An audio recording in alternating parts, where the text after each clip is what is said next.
उन बच्चों को रीडिंग के लिए 15 मिनट दे दिया, 3.25 घंटे हो गया।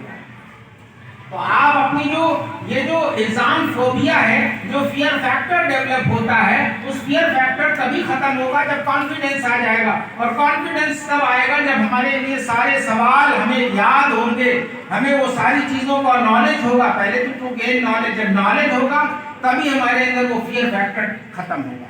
और अभी बहुत सारे बच्चों के अंदर फियर फैक्टर होता है, ना जाने क्या हो, कौन सा सवाल आ जाए हम जवाब न दे सकें। ऐसा नहीं है। जो भी चैप्टर आप पढ़ के जाएंगे उस चैप्टर का नॉलेज आपको होगा, जरूर होगा। और इसी तरीके से कुछ चुनिंदा क्वेश्चन लोग इंपॉर्टेंट लगाने लगते हैं और बात ये करने।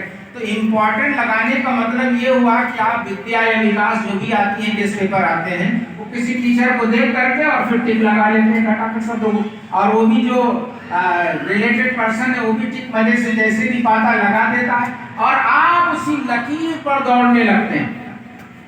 वही लाइन, वही सवाल याद करके जाए जो मिस्टर फलां ने वो टिक लगा दिया है, वो बहुत लोग लगाए, वो सवाल मुझसे फंस गया वो सवाल। हम लोग बोलते हैं वो फंस गया, वो नहीं लड़ा, इस तरह के सवाल बोलियां बोलते हैं। लेकिन याद रखें, जो बच्चे बच्चियां सेल्फ कॉन्फिडेंस डेवलप करके जा रही हैं, उन्हें लकीर का फकीर नहीं होना है। तो लकीर का फकीर आपको नहीं बना है जब तक आपके अंदर कॉन्फिडेंस आ गया।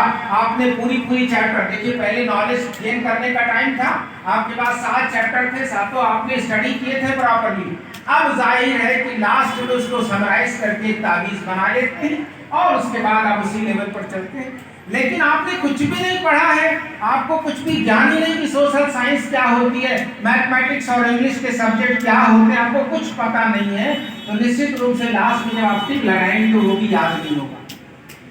इसलिए मेरी माने तो आप आज ही की तारीख से शाम को 6 बजे आप अपनी घर के अंदर बिल्कुल अपने आप को कैद कर लें और जितने भी चैप्टर हैं, जितना मैक्सिमम क्या एक दिन में लेकर रात में तो ऐसे लोग में जो चिराग भी नहीं था, बत्ती भी नहीं था और वो स्ट्रीट लाइट में पढ़ करके लोग सिविल सर्विसेज पा गए।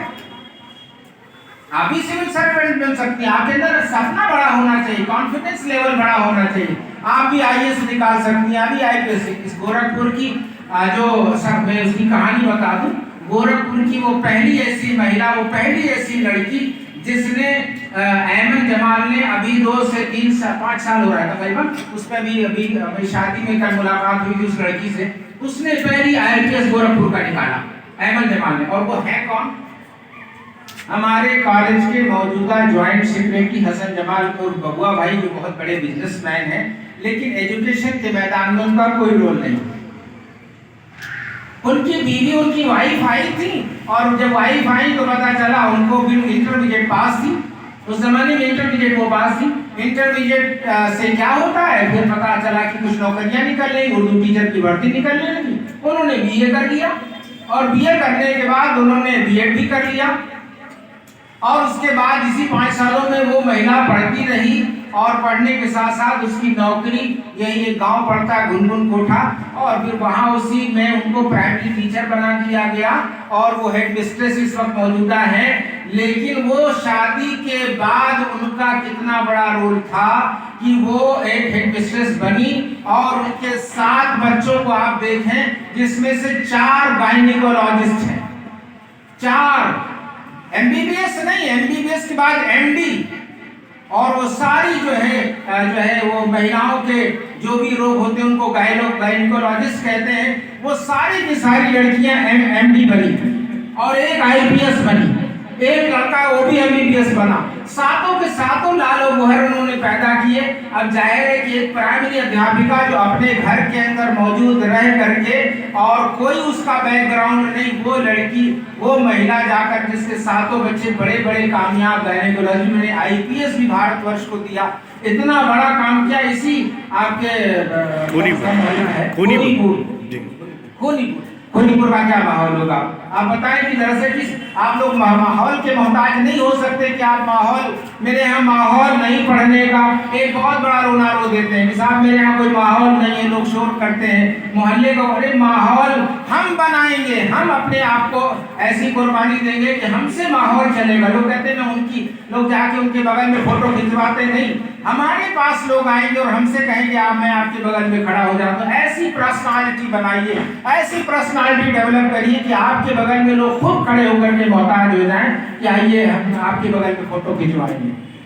और आप किरदार और इतना बड़ा किरदार और बड़े बड़े ड्रीम्स प्रोजेक्ट आपके पास होने चाहिए। पहली बात तो हमारे बच्चियों को ड्रीम्स प्रोजेक्ट के बारे में ये नहीं कहा कि मैं डॉक्टर बनूंगी, ये कोई इंजीनियर बनेगा, कहेंगे साहब वो मेरे यहाँ का माहौल नहीं है, मेरे यहाँ का माहौल। अरे साहब, मैं आपको सबसे पहली मिसाल दिया हूँ कि जहाँ से हमारा धर्म का उदय होता है, जहाँ से ये सनराइज होता है, अम्मा आयशा की स्टडी कर लीजिए, अम्मा खदीजा कुबरा की स्टडी कर लीजिए, जितनी अज़वाजे मुतहरात हैं उन सबको स्टडी करें, वो आपको बेहतरीन मेडिसिन की जानकारी मिलेगी, बेहतरीन डॉक्टर मिलेगी। जितने भी जंग होते थे सब में मरहम पट्टी दौड़ के क्या करती थी, वो भी मैदानों में। क्या उस जमाने में हिजाब का नहीं मसला था? हिजाब का जब हुक्म आया तो बाद में हिजाब भी सभी, लेकिन शुरू से भी हिजाब जिस तरह से था तो हिजाब भी लगाने लगी। लेकिन उसी हिजाबी हालत में बड़े बड़े मैदानी जंग में उन जो है वुंड्स की जो भी लोग जख्मी होते थे उनकी तकलीफ को दूर करना होता था।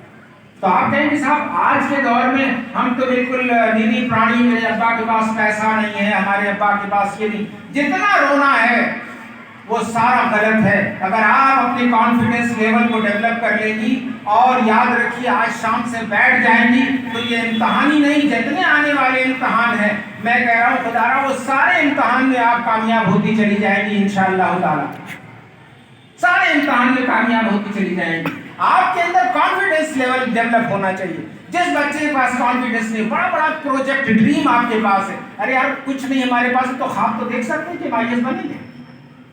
मैंने बताया नहीं, खूनीपुर की मिसाल इसलिए दिया, वो छोटी छोटी बच्चियां आपकी तरह से थी जो जाकर के क्या उनकी अम्मा और उनके अब्बा बिजनेसमैन हैं, जो शायद ABCD भी उनको नहीं पढ़ाया, लेकिन क्या खुद उन्होंने डेवलपमेंट नहीं किया? उनके पास कितने ट्यूशन लगे थे, उनको खुदा ने दिमाग दिया, उनका कॉन्फिडेंस लेवल इतना जबरदस्त बढ़ा कि बड़े बड़े मेडिकल कॉलेज झुक गए उनके सामने, यूनियन पब्लिक सर्विस कमीशन झुक गया, क्योंकि इतना लिख दिया उन लड़कियों ने, इतना लिख दिया कि वो प्रोफेसर जो कॉपी चेक करा वो मजबूर हो गया उसको फर्स्ट क्लास देने के लिए। तो आप अपने लेवल पर इतना बढ़ा लें कि सामने वाले को मजबूर कर दें कि आपको हमारे इस कॉपी पर नंबर उतना देना ही देना है। और ये तब मुमकिन होगा जब हम खड़े, हमारे पास कुछ नहीं है, हमारे पास वसाइल के नाम का शून्य है, हमारे पास कुछ भी नहीं है, लेकिन मैं ये समझ सकता हूँ कि आपका अगर कॉन्फिडेंस है, आपका वजूद अगर ये चाहता है कि हम कुछ आगे बढ़ेंगे, आएंगे जाएंगे, ये तो छोटी छोटी बात हुई, आगे बढ़ेंगे, लेकिन बड़ा बड़ा प्रोजेक्ट आप अगर लेके चल रही हैं तो मेरा ये मानना है कि कोई दुनिया की ताकत आपको किसी उस मंजिल पर पहुंचने के लिए रोक नहीं, कुछ नहीं, कोई रोक ही नहीं सकता आपको। आप देखें वो माउंटेन पर चढ़ने वाली वो महिला जो जा करके उस पर्वत पे चढ़ जाती, जो कोई नहीं पहुंच सकता, वो भी तो महिला ही थी। कितनी महिलाओं का नाम ले, अभी कल्पना चावला को देखें, स्पेस साइंटिस्ट बनी, वो पूरी दुनिया के ऊपर इतनी मंजिलों तक उड़ती रही। तो खुदा ने ये भी कहा है कि आप जाने इस कायनात के बारे में क्या क्या हो रहा है, यही स्टडी है, यही ब्रांचेस है इस कायनात के बारे में। खुदा ने जानने के लिए खुद कुरान में कहा कि जो है इसलिए आप इस कायनात के बारे में जाने, इस स्पेस के बारे में जाने। आप एजुकेशन और तालीम को ज़्यादा से ज़्यादा मेरे बच्चियों आप जो है इसमें आए मैदान में, अपने कॉन्फिडेंस लेवल को डेवलप करें, इंशाअल्लाह आप कामयाबी आपका कदम चूमेंगे।